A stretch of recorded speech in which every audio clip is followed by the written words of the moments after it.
Greece doesn't actually have enough money. Greece, left to its own devices, will run out of funds very soon after the election. And what they're counting on is for the rest of Europe, via the troika, to provide the necessary to fill the necessary funding gap.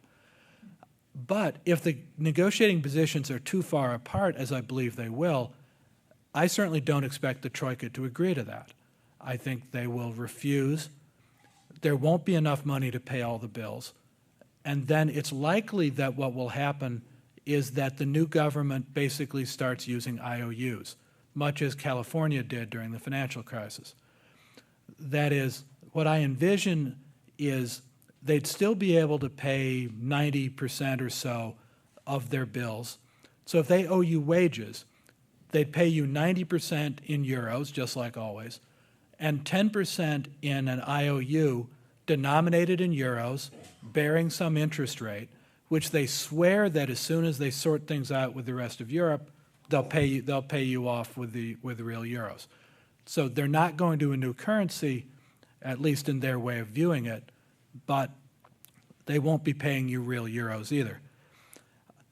Now, that could actually work for quite a substantial period of time if there wasn't such a thing as a banking system, because that's the real vulnerability here. Surprisingly, only about a third of the deposits in the Greek banks have left by now. You kind of have to wonder what the other two-thirds is. You know, it's some combination of optimists, idiots, people who have a political reason they can't move it, or there's some other factor. But presumably of the two-thirds of the money still there, a lot of it could still move.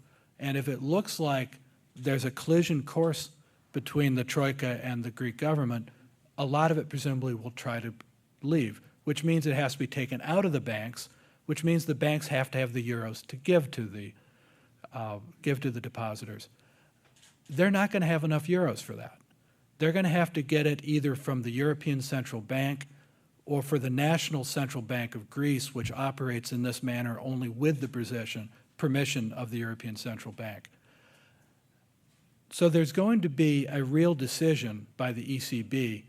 Do they permit withdrawals for a period of time funded essentially by the ECB based on collateral? Or do they reject the collateral, which will probably be of very poor quality, and create a banking crisis? Because at that point, the banks either won't be able to give out the money, or they'll have to do a version of what the government is doing and essentially give out IOUs.